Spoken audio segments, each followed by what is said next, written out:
welcome everyone who was able to take time out of their busy schedule and come hear our speakers today. So I won't stand on ceremony. Let me begin by saying that if you scratch the soul of an activist, you will find a human service worker. It takes an understanding of the human consciousness and the human condition. Uh, I believe our speaker, Dr. Huey P. Newton, yes, Dr. Huey P. Newton, uh, many of you may not know he obtained his doctorate at the University of Santa Clara in human consciousness, is here to explain some things to you all, maybe clarify some things.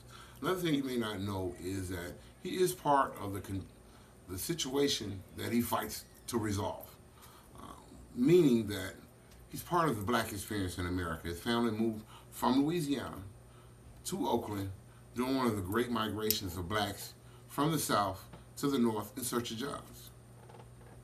Uh, and according to his dissertation, he does strive to maintain objectivity in this struggle for oppressed people and minorities everywhere, not just in America, in the world. So, in my opinion, this makes him very uniquely qualified to tackle some of the issues that face the North as far as segregation. Of course, America is divided along racial lines. There's a different type of segregation in the North than it is in the South. Dr. Martin Luther King was actually quoted in 1966 that he had never faced the type of hatred that he found in Chicago. So, therefore, the Black Panther Party seeks to address the issues as they relate to urban environments. Not only do they understand the problem, they have a particular solution in the formulation of a 10-point program. Some of the key points are the police brutality that's prevalent in our community, the struggle to gain for our children to gain education, and the call for leadership within and from without the community.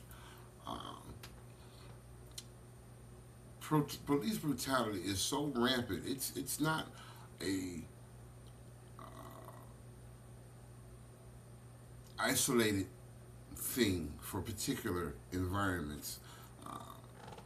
In a report by the Senate Selection Committee in 1978, there was a call to eradicate all civil rights movements.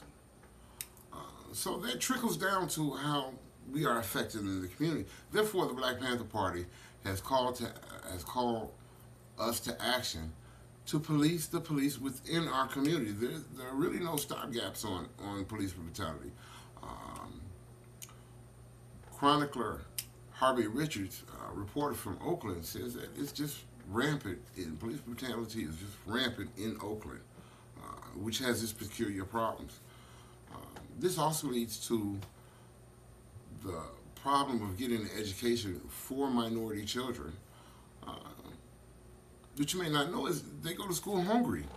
So the Black Panther movement has spearheaded gaining community resources, churches, shops to donate, people to volunteer time and effort to feed our children before they go to school. Therefore, they can concentrate on their education. Lastly, that brings me to my last point.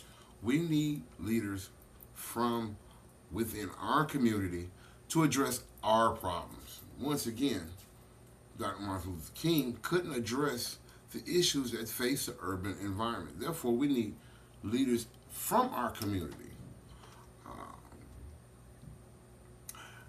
So I'm going to close with this. Dr. Huey Newton can definitely speak much better on this than I can. This is a call to action. It's not a call of violence. Violence has been used on our community, and he can explain, once again, that goes along with the 10-point program. So I'm going to let him do this much better than I could. I give you Dr. Huey Percy Newton.